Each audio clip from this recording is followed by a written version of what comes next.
FBA fees climbing, I'm losing my grip. Storage costs rising, they'll never let me skip. Refunds I'm eating, returns pile up too. Oh, Amazon, what else will you do? I look at my dashboard, my profits erased. My margins are gone, it's a slap in the face. Prime Day's a promise, but it's such a race. How much will I make if I'm replaced? It's a cruel, cruel number. Fees keep climbing, profits torn asunder. Oh, it's cruel. The sellers wonder how to survive when the margins go under. It's a cruel, cruel number. Every month it's something new to plunder. Oh, it's cruel. It's no wonder we're stuck in this game. The algorithm's thunder. Yo, Amazon's back, and they got a new scheme. Reimbursement slashed, it's every seller's dream.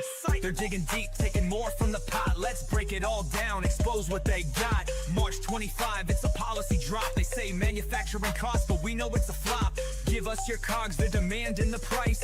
But if you don't, they'll estimate nice. Nice for them, not for you. Watch a payout shrink. That comprehensive evil is a corporate wing. Lost in the warehouse, damaged on the floor. Now they pay you pennies, not a cent more. Fees on the rise, profits on the run. They don't lift a finger, but they pocket the fun. We're fair! They shout while they cut our shares. Amazon math, man, it's full of errors. Fees, taking our dough. They're stacking the deck, and it's sellers who owe. Reimbursement? Nah, they're taking us down, but we're still here, we don't mess around. Fees, straight to the top.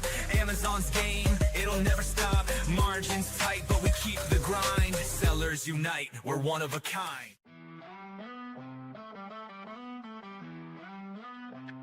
I try to sell my product on Amazon, thought it'd be a breeze. But little did I know I'd be stuck with seller support disease. They never seem to solve my problems, just give me the runaround. I'm tired of waiting on hold. My patience is wearing thin, I'll never be found. Amazon seller support, you suck, you suck, you suck. Can't get no satisfaction. I'm out of luck, out of luck, out of luck. You don't care about my business, just trying to make a buck. Amazon seller support, you suck, you suck, you suck. This one's for the sellers on the grind, getting left on red, wasting all their time. I hit up support, got an auto reply. Thanks for your patience, man, I wanna cry. Inventory lost, my margins are toast. Reps playing tag like the Casper the Ghost. They pass me around, it's a never-ending game. Nobody takes action, everybody shifts blame. My ASIN's down, I'm out of the race. They say they'll escalate, yo, what a disgrace. Amazon seller support, you're breaking my heart. No answers, no fixes, just tearing me apart. Hours in the queue, stuck in the dark. Amazon seller support, you're missing the mark. Amazon game plan, that is the key. Seller central dashboard, that's where I be. Analyze the funnel, see what we lack, then we optimize. Sellers know it's a fact. I get it poppin', you know that it's lit. Climbing the rankings, ain't no room to quit. I check the data, they notice the stats. I keep the method, that's how you adapt. Metrics are showing, you know it's our cap. Amazon sellers, it's time to react. I'm about that action, I do this with passion. I got them like, whoa, what is this? Huh, whoa. I don't know, dude. I think everybody's just buying stuff based on reviews and badges or whatever. They don't even know who we are. These customers don't even know the name of my brand. But they keep clicking add to cart like it's part of the plan. They see that Amazon badge and think it's all grand. But yo, they don't even know the name of my brand.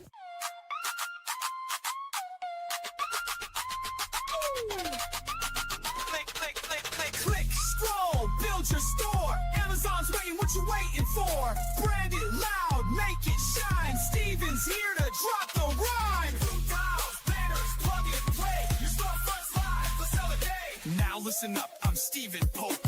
Amazon guru, I'll help you cope. Step 1, get that trademark stamped. Without brand registry, your Amazon cramped. Head to Seller Central, log in quick. Manage stores tab, yeah, that's the trick.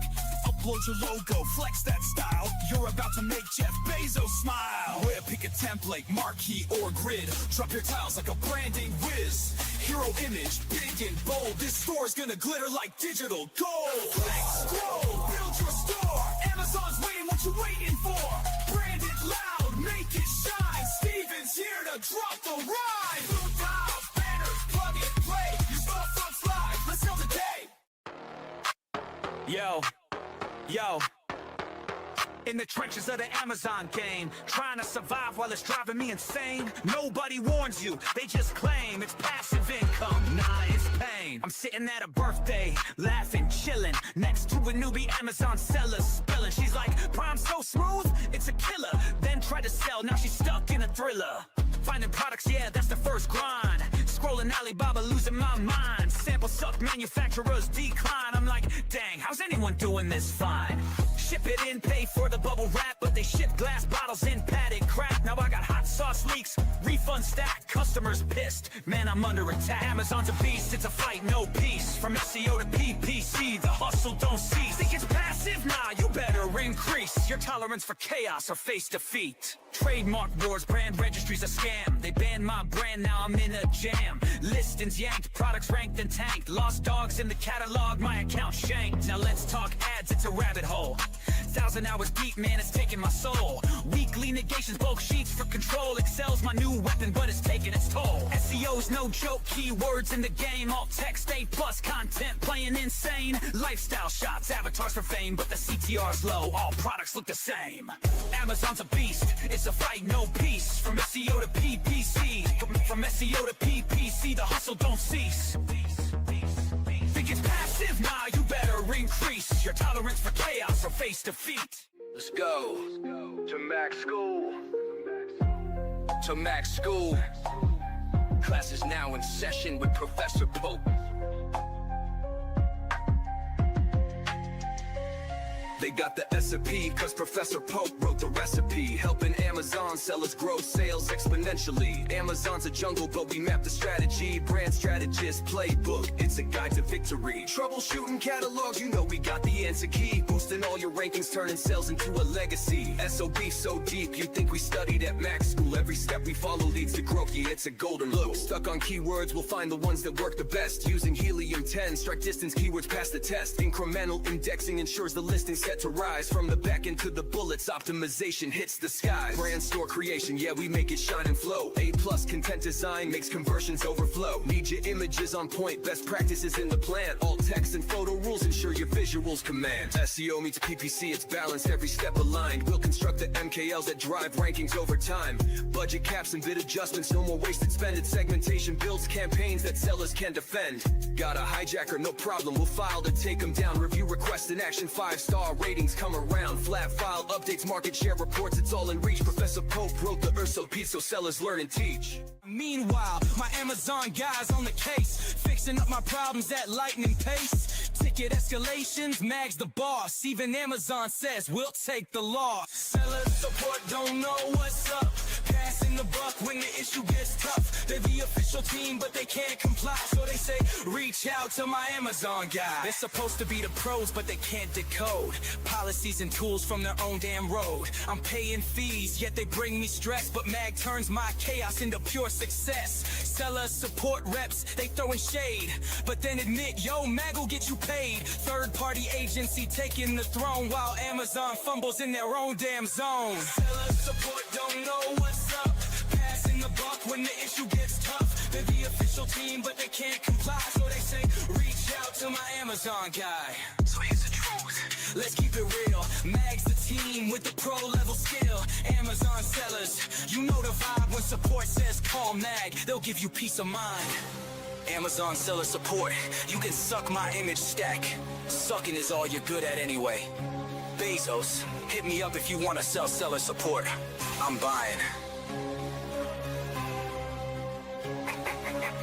There's a Jace. Peace.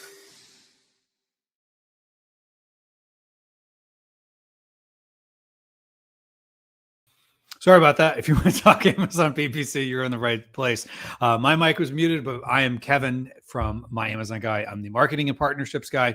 In addition to that, I have been advertising on Amazon for over 9 years, almost 10. I've been selling on Amazon for about 10 years. So I'm here to answer your questions about how you can drive more results with your pay-per-click advertising on Amazon.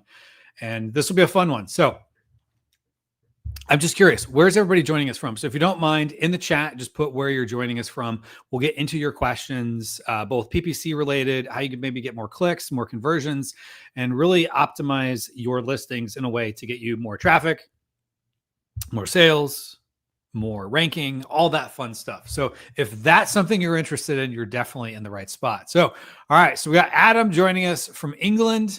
We have Deepak joining us from India. Adam also says the UK, which I understand the England is part of the UK, but not in the same way that like Florida is part of the United States. I never quite understand the distinctions, which maybe Adam can clear that up. So anyone else, where are you joining us from? And just keep in mind in this live stream, participation is not only encouraged, at times it will be rewarded. And you never know when that's going to happen.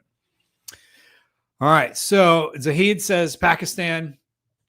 Adam says, that's it. I guess my analogy of England is like Florida, and the UK would be like the United States. So it's within it, although I don't think they're like a state.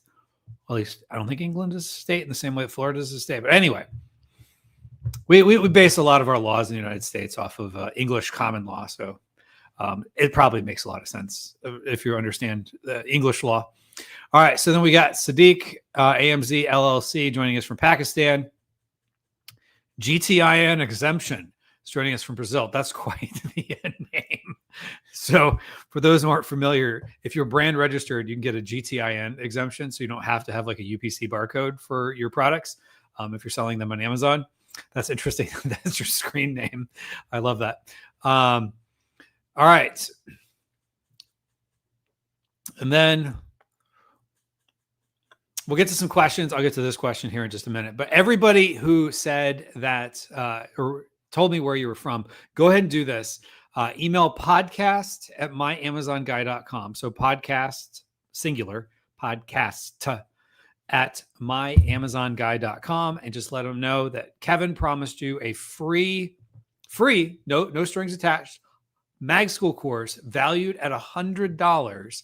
And we will get you a coupon code that you can use to get a free mag school course just for participating. And you know what? You never know. I will probably do some sort of other participation award. And so, I'm a Gen Xer. Gen Xers tend to make fun of participation trophies for the younger generations. Although here we reward participation. So we were going to reward participation. So, all right. With that, Adam gave me a smile. GTIN exemption says $signs. So I guess you're saving dollars by having a GTIN exemption, or is this in reference to something else I said? So, all right.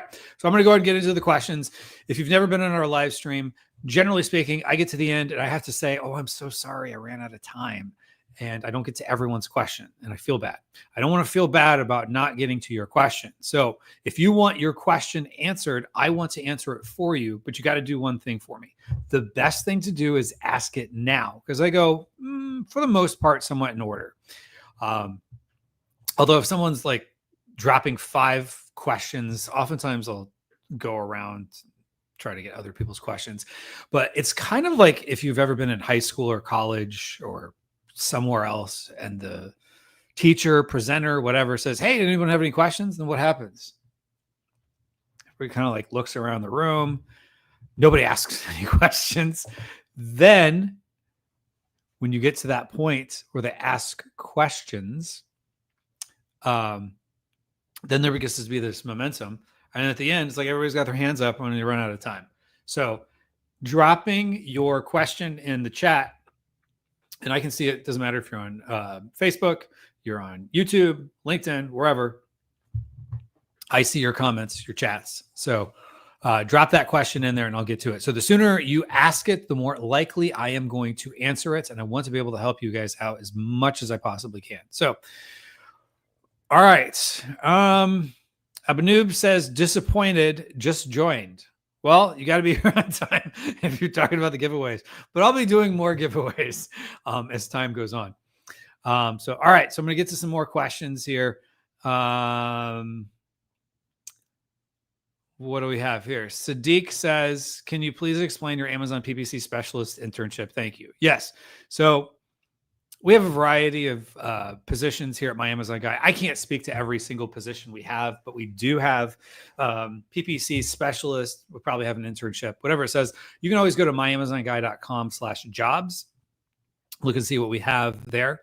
Now, the one thing I will say about My Amazon Guy is My Amazon Guy is a very unique culture, as do a lot of companies. And Steven, I think he just posted this on LinkedIn today. And this is not a new post. This is, well, the sentiment, I should say, is not new. It's you get the culture you tolerate. He is very, very big on the culture of the organization. Now, we have something which is called Culture Index. So if you apply, you'll take something called Culture Index. It's basically pick a bunch of words to describe yourself, and then you go to another screen that looks just like it. And it's basically pick a bunch of words to describe the job. Like what would it take to be successful in that job? And based on your answers, whether or not you're a cultural fit. Don't try to manipulate it because most people would have no idea how Culture Index works. Better to just be honest. And so the point of that is Stephen is looking for, it's not like super particular, but there's a range of, personality types. And some personality types would work really well in some organizations. And some personality types would work really well at MAG. And they might not necessarily mesh cross back and forth. So here, what we're doing is we are going to have particular personality types that, or whatever your culture index tells you, would be considered for certain things. And that's just to get in the door. Then whatever else HR and the hiring manager is looking for. So I don't know if that really explains it. So my point with that is I know sometimes we get this question of I applied at MAG several times and I never, and I couldn't get in. It doesn't mean you're a bad person or you don't know what you're doing. It's the culture fit. And that's actually a good thing. It's best to go someplace where you're going to be a good fit than to try to square peg in a round hole type thing yourself into an organization where it might not necessarily work out, because that culture is defended very tightly. And I'm not saying anything that's like out of turn, that's all, again, something that Stephen was posting about today with culture. So anyway, total side note. And if you're running an agency, keep that in mind. Go on Stephen's LinkedIn and just look up his post about you get the culture you tolerate, which is probably not at all answering the question Sadiq asked, but I think it's good to know. And it's a good reminder. It doesn't matter if you have an agency, a service provider business, just your Amazon business, keep in mind with that. Like I have a warehouse. I just hired somebody for my warehouse and I had the person take Culture Index. It's just good to know, is that person going to be a fit for your organization and a fit for that job? And so it's hard to know and explain. It's trying to explain what the water's like to someone who's never been in water, or try to describe a sunset to someone who's never seen the sunset. But once you kind of get it, you get it. And culture of an organization can be that way. It's hard to describe to someone who's not in it. But I say that because, that kind of danced around your entire question, but it is that important. So anywho, let's get to some other questions. Francisco says, what do you recommend to do if a keyword was performing good and then the ACOS goes way up, for example, 20% to 120%? So I would be curious, what time period is this? Are you looking at like a couple days, or are you looking at like the month of August compared to the month of September? And maybe that is something to look at. And a couple things you could do to look at is, what was like, did you have any big orders? And that happens to me sometimes where it's like all of a sudden the keyword looks great. And it's because, somebody bought 20 units. And so the ACOS was like 0.1%, for like, that week. And then nobody else bought again. or you just got onesie, twosie orders. So it depends on what you're looking at. A few other things you could look at is if this is a broad keyword or phrase, it's possible that now you're starting to show up for other search terms. And so you want to look at your search term report. Are you starting to show up for, you have let's just say a red cup, and you're starting to show up for green cup and every time you show up for green cup, because you're going after the word cup, that now all of a sudden you're not doing as well. So you may want to look at it like, okay, what am I showing up for that maybe is irrelevant? Start negating some keywords, seeing if that helps you. It could be a variety of factors. So I would look at the totality of it. And like, one, are you looking at sufficient data? If you're looking at, hey, so far this week, which is Tuesday, compared to Saturday and Sunday, so you're looking at a 2-day period versus a 2-day period. That's not sufficient data. You're going to have a wider range of time. I would also look at your keyword maybe year to date. So if you go in the targeting tab, change the date range to year to date, and also change it to lifetime, and just see which is more in line, the 120% recent or the 20% that you were doing before. So it could be one of those things. So hopefully that gives you some direction. So look at your search term report to see, are you showing it for search terms that are not necessarily relevant? And by not relevant, meaning the customers aren't voting with their wallet to purchase. Maybe they're curious and they're clicking, but they're not purchasing. Is there anything you can do to add some sort of conversion mechanism on your listing? Do you need to explain something better in your images, your A+ content? So those are all things I would look at. But I would also be very curious to know about the sufficiency of the data. All right. So next up, Deepak says, I know it's not related to PPC. Well, let's see what we can do to help you out here. But does it make sense to enable Amazon FCF, customer financing, for $100 products? I don't even know. I'd have to look that up.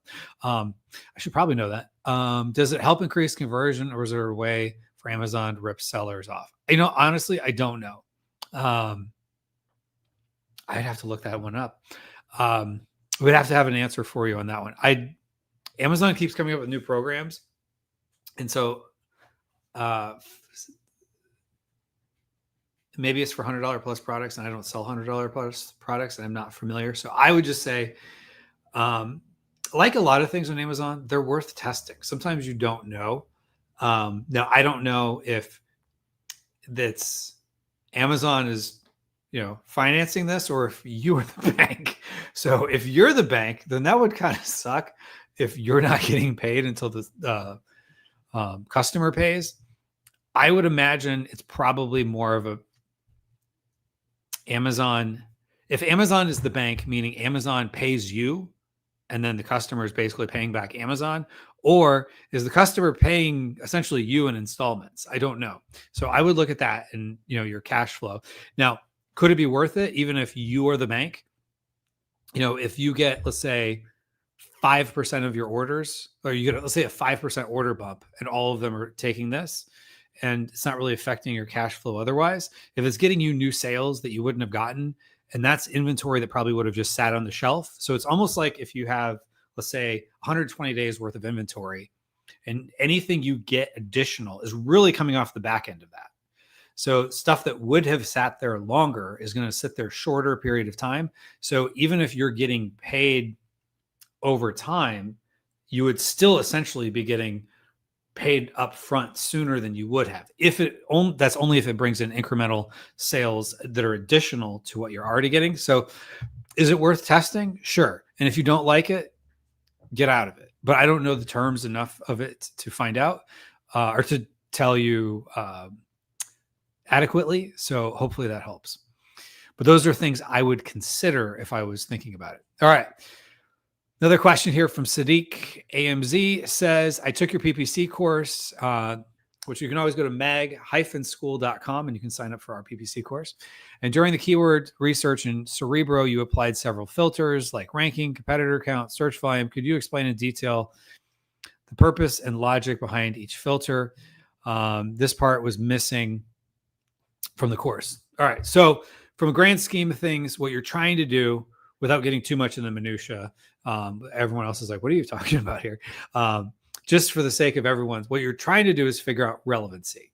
So for example, with ranking competitors, if you have, let's say 10 ASINs of your competitors, which are very relevant to your product, and if let's say a keyword, seven of those competitors are ranking for, it must be fairly relevant, because they're all semantically similar, meaning they're showing up for that particular keyword.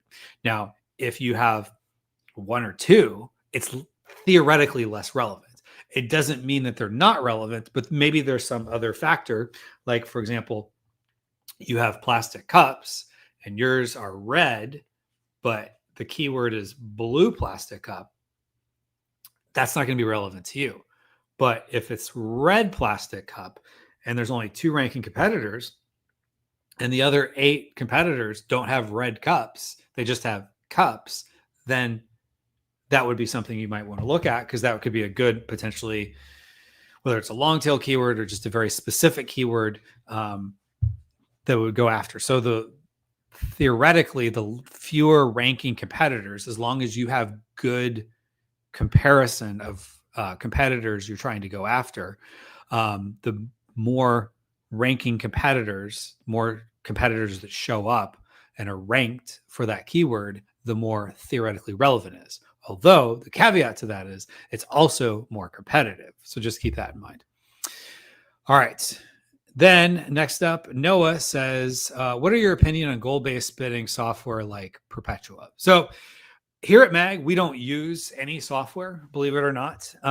We have spent a lot of money on paid advertising. It's in the hundreds of millions of dollars that we've spent on Amazon ads, and we do it either in Campaign Manager or using bulk files. So, and I personally prefer bulk files. One of the challenges is, and this is not about any particular type of software, but just in general, if you get into a software, you're kind of pigeonholing your strategy into whatever the architecture of their system is. Meaning, if they base their decision matrix, so to speak, which is all algorithmic, meaning it just kind of happens based on some sort of formula. If for whatever reason, their formula, you want to kind of understand their formula and what's good and what's bad. And a lot of times what they'll do is they'll take, which is a number I like, revenue per click. So total sales divided by total clicks times desired ACOS. And it's probably some derivation. It might have slightly different algebra, but it's probably going to be something similar to that they're using. I don't know enough about that particular tool that you mentioned to say for sure, but this is the way a lot of the tools work. And so if you are not, if you are doing well, sometimes it'll bid up. If you're not doing good enough, sometimes it'll start bidding down. And so computers only as good as the system allows, and whether they use an algorithm with formulas in it, or they use some sort of AI, which might be happening more these days. Either way, there's not a human looking at it, which sometimes can be detrimental. So is it worth trying some of these softwares? Yes. Sometimes the setup required for the software is not worth the squeeze, is not worth the juice, but that's something you have to decide for yourself. And again, my judgment is clouded. My bias is I personally prefer bulk files. MAG uses bulk files. We don't use software. So just keep that in mind. I don't know if that helps you or hurts you, but or doesn't answer the question. But I would say there's pros and cons to any particular type of software. I would just find out, like, how long are you in a contract for it? Like, are you month to month? Can you leave? And then I would probably also maybe ask ChatGPT to scour the internet and get reviews from people about that particular software, whatever tool you're using, to get what people's, pros and cons were. I would look at their reviews, because once you're in, it can some software tools more than others are harder to get out of. Some software tools give you a lot of control, and again, this one I'm not sure. Others give you almost no control. It's just trust us. We'll just manage everything in the back end. So figure out too, if things go well, great. But if they don't go well, how hard is it to now get out of that, both contractually as well as in your account? Like, oh my gosh, it created all these it basically created a prison for you of lots of work to try to get out of it, or to even maintain it on your own. So is it just going to adapt to what you currently have?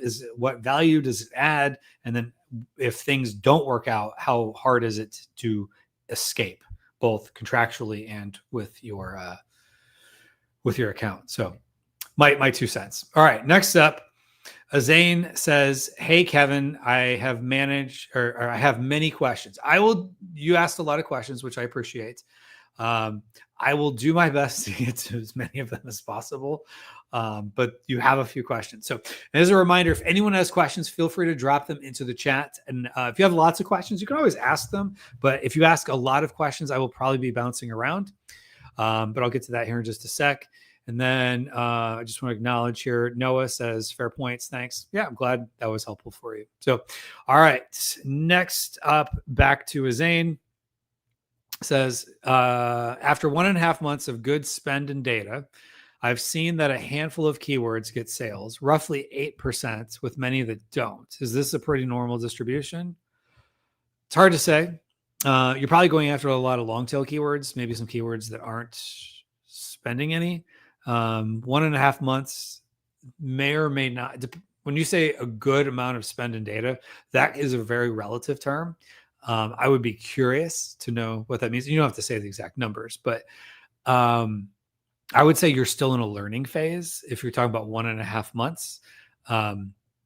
So to get to the questions, and then 1 out of 2, your question first, 1 out of 2. I'm creating my list of negative keywords. Most keywords are variations of the same keyword. I sell a 6-slot watch case. Based on my search term report, most variation of 8 don't work. Okay, so basically like an 8-slot watch case, is that what's not working for you? So the phrase of 8-slot is a good negative phrase match. I would do this. I would download your search term report, and I would do a probably like an Excel or Sheets filter for the search term. Anything that includes 8, the number 8, or the word 8, if I learn how to spell EIGHT, and then from there figure out like, okay, how did I perform anytime the number or the word 8 showed up? And then add up all your spend and add up all your sales. If you're talking about like 50 clicks and no sales, then yes, make it a negative phrase. If it's some instances of it, it didn't work at all, and a couple times you actually got sales, I would exact match the search terms that you got no sales out of before just blanketly doing a negative phrase of 8. Negative phrases can be very blunt, meaning once you turn it off, it's off. So like you'll no longer show up for 8, but there could be some long tail keywords that for whatever reason, just when people are searching in their mind, they're open to a 6. So I would just keep that in mind, because sometimes it's hard to know right away. And if you're talking about like you've got 12 clicks that include the word 8 or the number 8, then I wouldn't do it. If you're talking about a lot of clicks, I would say then maybe negating as a phrase. When in doubt, negate as an exact, because that way you're only going after that phrase as an exact negative. Or you're basically saying, pull this phrase out. Don't show this, Amazon. Is it normal to have a fairly large list of negative keywords? It can be. It can be. It depends. But also, too, don't go too crazy on it. Like, for example, it's also normal to have a lot of onesie twosies where you have 1 click here, 2 clicks there. So I wouldn't, based on, if you have a whole bunch of onesie twosies, that's why I suggest maybe using filters to look up search terms that include the number or the word 8. So that way you can not have to do a little bit of, manual calculations or use a formula to figure out, for that particular word, is it that detrimental before you either negate a whole bunch of individual search terms or just the word 8 or the number 8. So something to think about there. All right. And then next up, can I run a sponsored brand video campaign for the same keyword as a sponsored product keyword, or are these two cannibalizing each other? All right. Can I run a sponsored brand video campaign for the same keyword as a sponsored product keyword? Yeah. They're two different placements. So go after it. Are they cannibalizing each other? Potentially, but probably not. Because think of it this way. The sponsored products keyword is going to show up. Actually, let's bring up Amazon. Sometimes it's good just to, rather than talk in broad strokes generalities, but to actually look it up. So let me look up yoga mat. All right. Let me share my screen here. Share screen. All right. So take that down. So the question about, the video ads. So here's a video placement, sponsored product placements, video placement. So think of it this way. If you're the customer and you see this ad here and you see this ad here, even if it's the same, I wonder if the same product is somewhere. No, I don't see it. So, but anyway, the point being, this draws your eye completely differently than these do. Now, these are in a good spot because they're at the top. Scrolling on down, like this one here, a little lower, which you can kind of see it's sponsored. Or down lower, what other sponsored placements have they creatively added? Picks from Amazon influencers, which are sponsored. Like this placement here, which these are all sponsored products, even though it says picks from Amazon influencers. I'm not even sure how they decide that. Maybe just the fact that an Amazon influencer showed it, they just decided to use that as a placement. I guess that makes sense. But it's still a sponsored product placement, unless there's something I'm not familiar with. But this is a sponsored product placement. And if I scroll up here, and I'm looking at this one, it's a completely different, draws your eye, like the movement.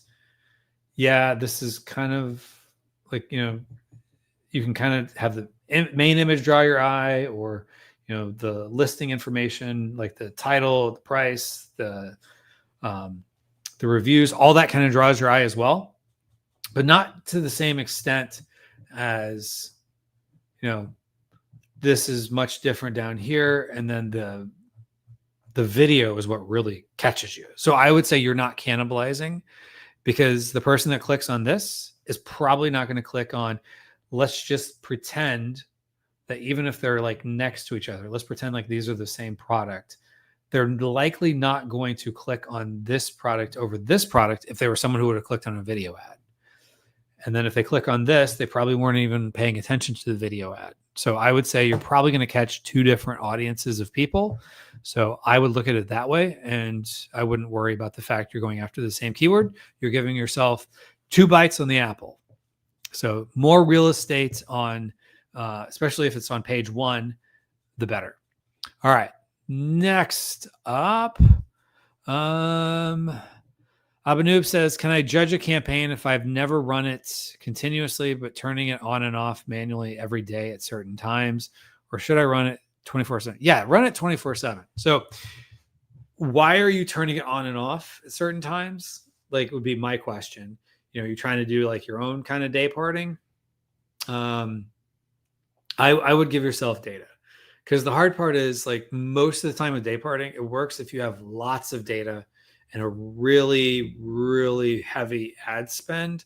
But if you're talking about spending $30 to $50 a day or whatever on a product, it's probably not worth turning it on and off. You're probably just trying to save yourself some money, which I get, but sometimes it's better to have the data, because you don't know when the sales will come, is my personal opinion. All right. Zach says, hey, Kevin, I got one ACE and doing well. Want to add 4 color variations. Should I add them in a parentage? And do I give each one of them their own PPC budget and focus on the best-selling agent? Yeah, best-selling ACE. And so there's different ways you could do this. I would say one thing you could do is take keywords that are somewhat, let's just pretend, yeah, these are color variations. Okay. So let's just say you have keywords that are non-color specific. You could just put all this, might be counter to what a lot of people would say. Take your non-specific keywords, put them all into one campaign, take all of those 4 color variations, put them into that campaign, and let the algorithm pick over time which one it likes better for certain keywords. And that might be one way to do it. And then for color specific ones, you could do specific campaigns for the red, for the green, for the blue, or whatever colors you have. And then you could basically almost take the same keywords you had in the other campaign and just add the word blue or red to the front of it. That might be one way to do it. You could potentially have color specific keywords in a campaign for one particular product, non-color specific keywords in a campaign for one product, and then do that for all 4 variations. The challenge is, I find, is sometimes the algorithm doesn't know, and you could just end up spending more into different campaigns. And you could end up just, each ad will only show up once. But if you have multiple campaigns, you could have multiple placements on this, on the one page, and that may or may not be helpful. I would say start with everything together in a non-color specific campaign, and then have color specific campaigns for each variation. That would be my 2 cents there. All right. Then we have Deepak says, FCF has the sellers pay the interest on behalf of the customer. Wait, you have to pay the interest for the customers. So this is the financing thing. Oh boy, let me just look that up. Amazon FCS. That sounds awful. For the pleasure of waiting on cash flow. Amazon's free cash flow.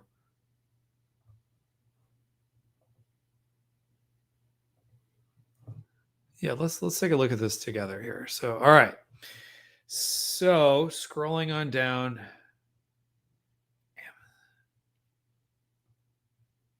I mean, there's a lot about it, although some of this is about their own cash flow as a company, not the cash flow. Amazon FCF customer. What would the word be? Customer loan.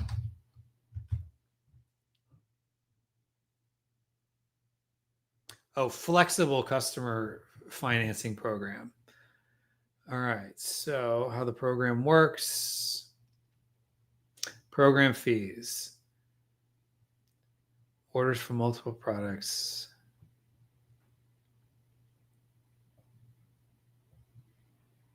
So I guess you'd have to run the math. I mean, I don't want to get too deep in the weeds on this one, but yes, you're right. You're paying for the customer. Why make the customer pay interest when you can pay the interest as the seller? And of course, the argument is you get more sales. Could it be worth trying? Maybe. I would say, if you get the money up front and it gets you additional sales, maybe, but that sucks. Okay, so if they return it, you at least get the money back. Yeah, I would have to look into this program. I don't know it well enough to really speak to it, but the flexible customer financing program can make your eligible products available for customers to buy on installments with a 0% APR beyond the existing 0% APR options. So the customer at 0%, and then depending on the size of their cart, customers can spread the cost of the purchases that exceed $50 across fixed monthly payments over 3, 6, 18, 24, 8 weeks or months or 8 weeks. Eligibility, program fees. So if a customer's cart contains 3 items that you enrolled and that you're priced at 100, 120, 150, that would be calculated as follows. So it's basically, okay. So if you have to pay 1%, I don't think that's that bad. So if you think about it, like 1% you're paying, if this could increase your sales by 2, 3%, I know it's kind of apples and oranges math there, but it could be worth testing. I don't know enough about it to have a strong opinion one way or the other than it could be worth testing. So, all right. If anyone else has questions, feel free to drop them into the chat. We will get to your questions here momentarily. Again, I'm Kevin from My Amazon Guy, and we're going to be answering your questions, whether it be about PPC, other things. We just talked about FCS, the flexible customer financing program, which rather than making the customer pay to have 0 interest, they make the seller pay 0 interest. But yeah, so that's so funny. All right, so we'll get some more questions here here in just a second. Then here, what do we have? All right. Azane says, is there a performance difference between targeting competitor brand names as keywords versus product targeting campaigns? Yes. So it depends. Going back to, oops. If I go back to this, if I look up, let's just say Nike shoes, and I'm going after Nike shoes because, well, they kind of, okay, here's an example. So Veloci is showing up from Nike shoes. Now, this is a very high search intent, Nike shoes, that is. So people are looking for Nike shoes. Some products, they may not be quite as brand specific, and they might be okay with someone else's brand. Now, if I'm going after Nike shoes and I'm doing product targeting as opposed to the keyword Nike shoes, I would show up differently. So for example, if on this one, if I'm going after product targeting and I target this particular ASIN, you can see these down here. So these could perform differently. Now, which one performs better? It depends. You just kind of have to test it out and see which one's going to work better, because these would be, for the most part, your product targeting ads, and the other ones would be your that I just showed would be keyword targeting ads if you're going after your competitor's name brand. And so different products are going to have different different ways that people are interacting with that. So for example, like let's say Nike shoes, Nike has spent so much money on their branding over the years, but if you have, let's say, nothing against this brand here, Veloci. So if you said Veloci shoes, which maybe it's a big shoe name and I'm looking foolish here, I've not heard of them before. So if you go after Veloci shoes and you have a product that looks similar, like Ed Nlee or Chop Ben or Yolark, or however you pronounce that string of letters, like look at this. Like these look almost identical and they're right next to each other. Yeah, there's a little bit of accent differences, but if you're a customer, you don't have the same level unless you've bought Veloci shoes and you love the way they feel and you're, very loyal to that brand, which most people aren't going to be. You don't care. You might say, oh, this one looks better, or this one I can save $6, or this one has more reviews. So it just depends. And so how much affinity do people have to the brand names that you're targeting would have something to do with it. Now, if you're talking about other private label competitors, generally speaking, people don't have that much brand affinity. And, if you have, if you're selling stacks of red cups and it's a utilitarian product, people don't care. So you could go after your competitors because maybe they bought it in the past, but they don't really care, or yours looks similar. You're not trying to trick the customer. You're not saying that you're the other brand, but you're just going after their brand name. Now, one caveat to this is anyone that doesn't know this, do not put competitors' brand names in your backend search terms anywhere on your listing unless it's like, fits, Apple Watch. If you have like a phone case and it fits, Samsung S23 Ultra, then you would say that, but you would not use the term Samsung because Samsung is your competitor. You'd only use competitor name brands in ads, not on your listing, not in alt text fields, not anywhere. So anything that's organic, it would be considered manipulation if you put your competitor's brand name in. Even if you do a comparison chart, you might say, our brand versus competitor or versus them, but you don't say who them is. Then you can generally get away with it, but don't use competitors' name brands anywhere except for ads. So for anyone watching that doesn't know that, I just want to point that out. All right. Next up, Azane says, you mentioned that you can use Campaign Manager rather than softwares. How often do you visit a product's campaign throughout a campaign to adjust? So I don't put in dates. So like how often you visit your campaigns depends on how much data you have. So if you're spending $20 a day, you might check it once a week and be fine.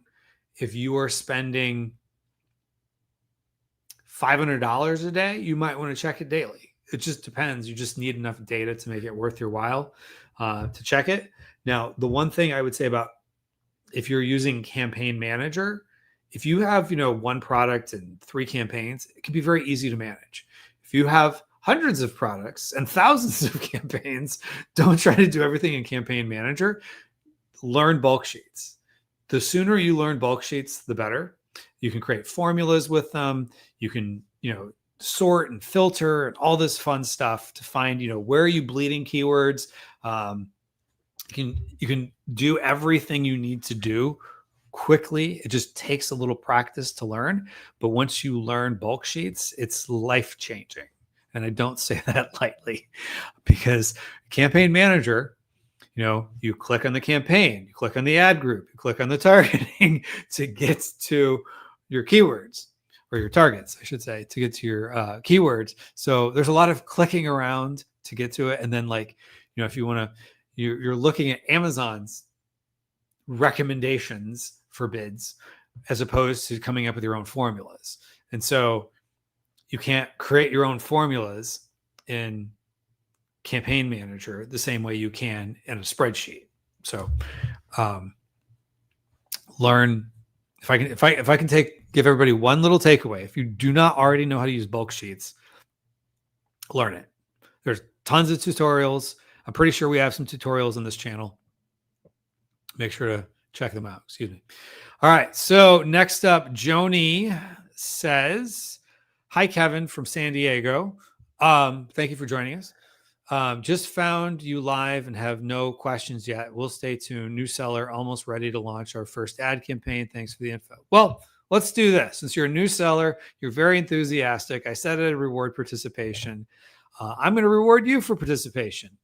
Email podcast@myamazonguy.com and I will hook you up with a free, or someone on our team actually will do it. It won't be me, most likely, but somebody will give you a free coupon code for a $100 mag school course, which you can use for our PPC course, our SEO course, our launching on Amazon course, any of those courses, $100 free value. So good luck to you with your product launch and your first ad campaign. All right.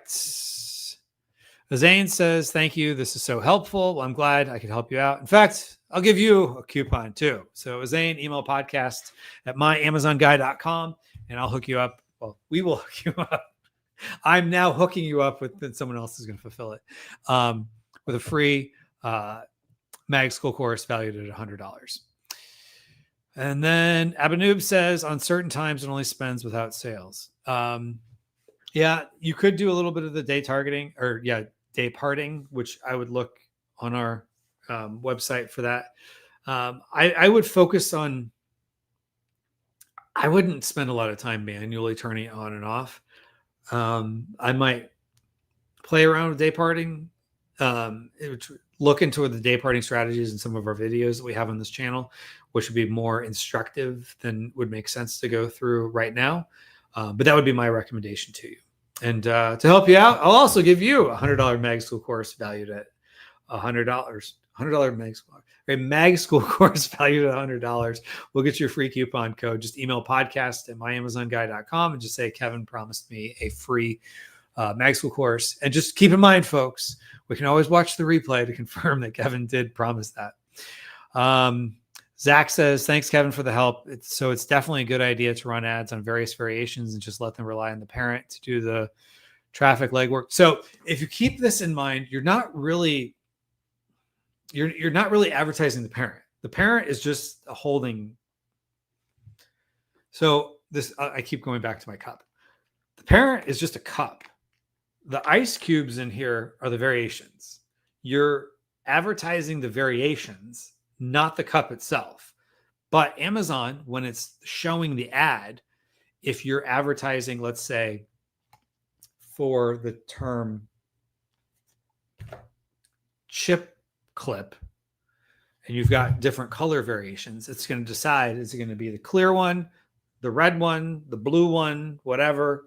It's going to decide which one it's going to show. And in different impressions, it might show different ones. And then over time, it will figure out which one is getting the most clicks and getting the most sales.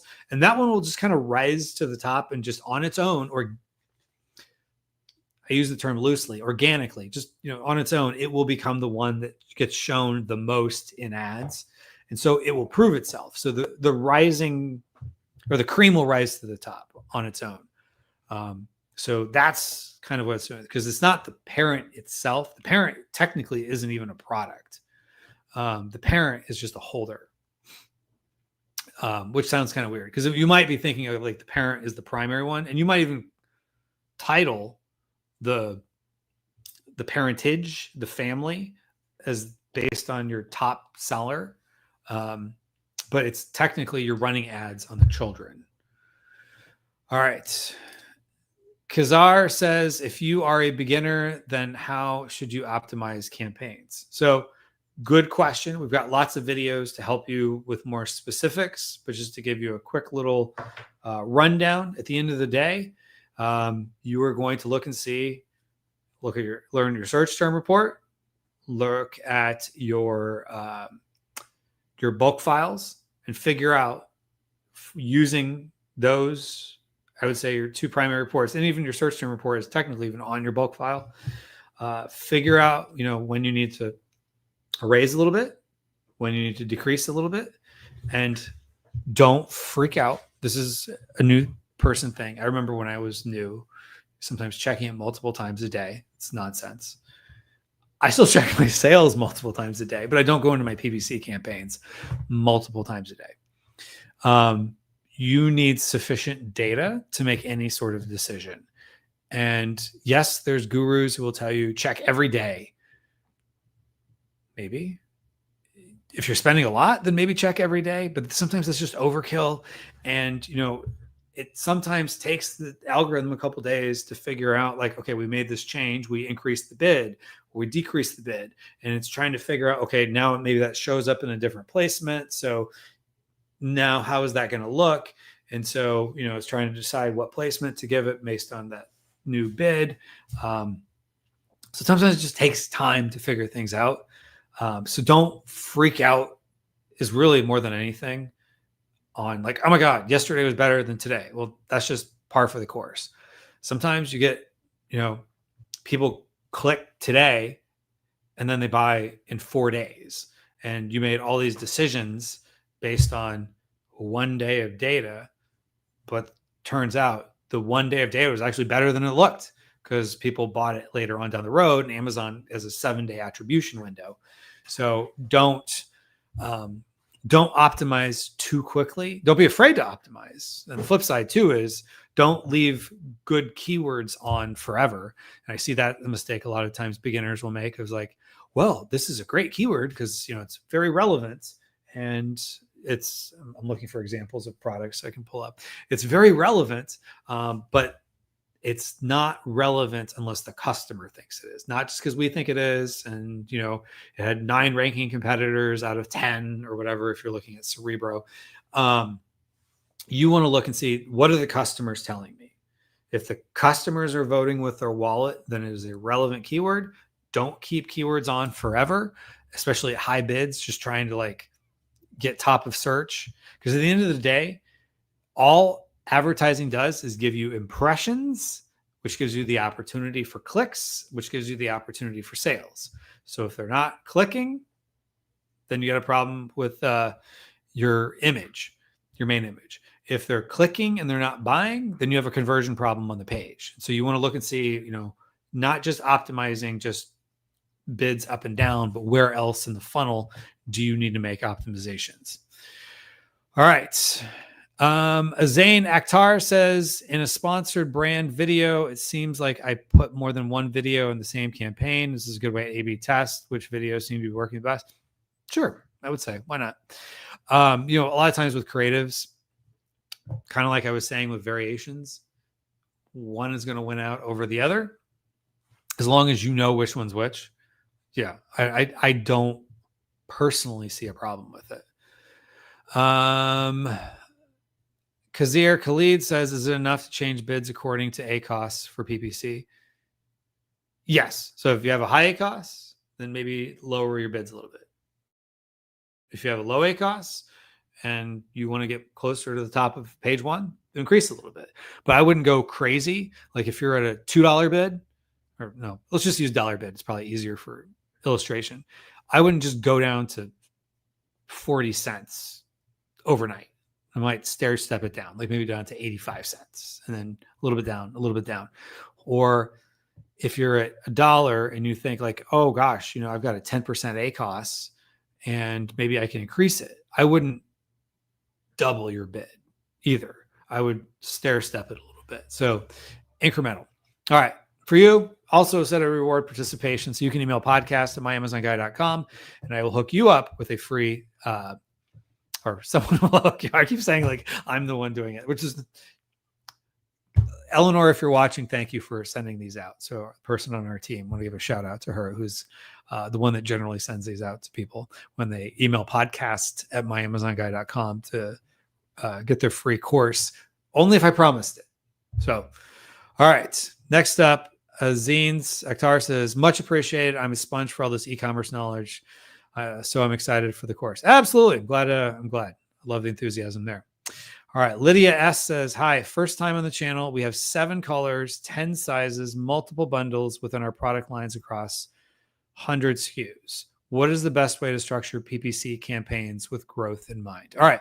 So this is welcome, Lydia.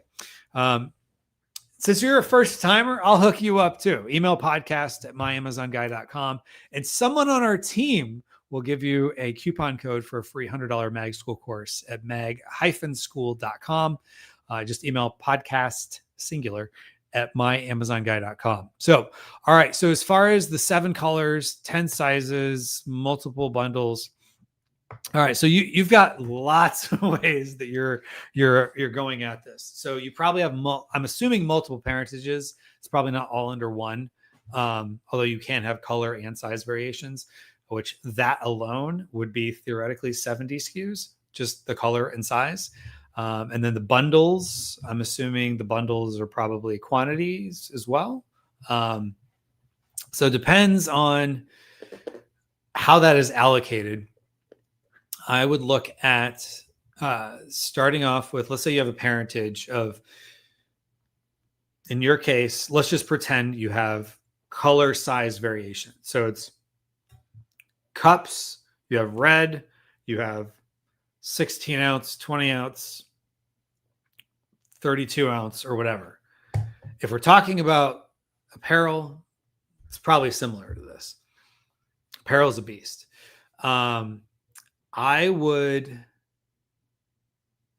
put all of your products. This might be a hard one. I would say start with your whatever SKUs are selling the most currently, and I might put them into a generic campaign. When I say generic, like they're not size or color specific. What are you already getting a lot of sales from? And let those be, let's say, pick your top 5 SKUs, put those in one campaign, put anywhere between 5 to 20 keywords that are non-color size specific. And then, you might need multiple campaigns to get all those together. And those 5 SKUs you're including in that. And then for whatever keyword, Amazon's algorithm is going to let the one that does the best rise to the top. Then let's say you have red, but you have multiple sizes. So all your red-based keywords are going to go together, and then put all your red-based SKUs together in one campaign. Then do the same thing with sizes. So if you have size-based keywords, put them all together. And then that should help you. The one thing to keep in mind, I have learned, is that sometimes, people go crazy and they create lots of campaigns. Even with bulk sheets, the more campaigns you have, the more it just takes work to manage them. And it can be overwhelming. And so, especially if you're doing this on your own, don't build yourself a prison that you have to be the one to get out of. You have to be the one to optimize, because that could be a lot. All right. So I think I can get to a couple more questions here. But Lydia, hopefully that was helpful for you. Sadiq AMZ says, when setting up a new campaign, such as exact match campaign, should I start with the minimum suggested bid, 10 to 15% lower, or how should I determine the starting bid? So, all right. So if you're doing exact match campaigns, I never start with the suggested bid. Over time, I've kind of learned what kind of bids for my particular products tend to do well. So I just start with kind of a relatively conservative bid. And if I need to give it more juice, then I increase the bid over time. It's generally the way I do it. I always like to give the disclaimer of the suggested bid is what Amazon's putting out there. And hey, let them shoot their shot. But that is their suggestion.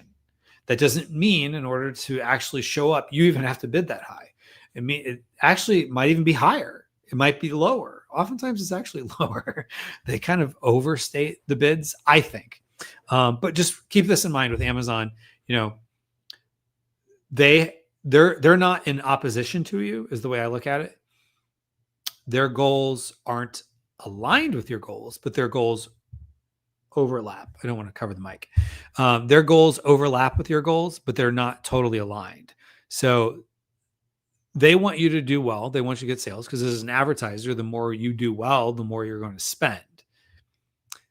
But at the end of the day, like, PPC is their most profitable part of the company. So you can't fault them for wanting to have,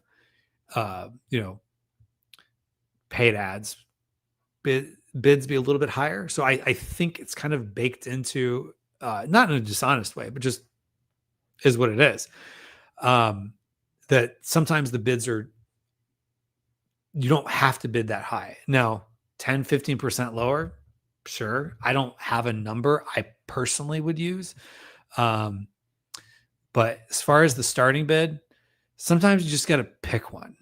And I know that probably doesn't work well, but if you're already advertising and you know what your bid that works for, let's say, a broad match, maybe you just bid a little bit higher, maybe 10% higher than your broad match, which hopefully should give a little bit more credence to your exact match, although not always. That would be the way I would do it. It's never perfect, but starting bids are just that. They're a starting point, and you'll adjust them as time goes on, and better off sometimes just picking a number and going with it. And you'll get a sense over time what works and what doesn't. All right. Zach says, Zach Christ says, I'm aware normally one organic child ASIN will show up, but what about sponsored products? Can multiple ads show up from the parentage if they're in multiple campaigns? If it's let's just pull up our friend's shoes. So for example, here, like I see this, even though like this one has another 17 color patterns, 19 other colors patterns, 3 other color patterns. So it's just picking one that seems to do the best, because I would imagine that's probably a color that does well. Whereas like that one probably doesn't do as well. Now the algorithm doesn't care. The algorithm's not deciding based on the fact that that kind of looks like a bowling shoe. And maybe that's right for some people. But the one we were just looking at is more of a mainstream one. And it's not that the algorithm, maybe an AI is deciding. I doubt it. It's probably more just the fact that like if it keeps giving impressions, like let's say all these patterns are in one campaign, it's just going to pick over time. Like, okay, it's probably going to show the dark blue and the dark brown and then maybe a gray one or something, because those tend to get clicked more often and they tend to get bought more often. And the algorithm realizes like, okay, maybe this one without shoelaces doesn't do as well as the one with shoelaces. I'm just using that as an example. And so the algorithm is just seeing data over time of what works and what doesn't. And so that's how it's deciding which one will show up. And it's kind of working the same way organically. So with organic, even though you might have multiple products in that parentage, it's just going to pick which one shows up. And it's not always the same one. So if you search for the same keyword, come back 10 minutes later, search for it again, it might be a different one, because that's the algorithm testing. Now it might weight more impressions to certain variations because they do better. So that's just something to keep in mind there. And then with ads, it's basically the same thing, but it will only show up which ones you put in the ad. So if you have 10 variations and you only put 3 variations in that campaign, then only of those 3 it will show. So, all right. Hopefully this was helpful to everyone. Thank you for joining us. Again, my name is Kevin Sanderson from My Amazon Guy. Join us on Friday where Noah is actually out of town at Accelerate. If you're at Accelerate, go say hi to Noah. If you are not at Accelerate and you want to watch, or even if you want to watch while you're at Accelerate, break away and go watch our Friday stream at 1:00. You can do that on this channel. And I believe John Urban will be in Noah's place and answering your questions. And John is a wealth of information. So hopefully this was helpful to everyone. Thank you for joining us and have an awesome day.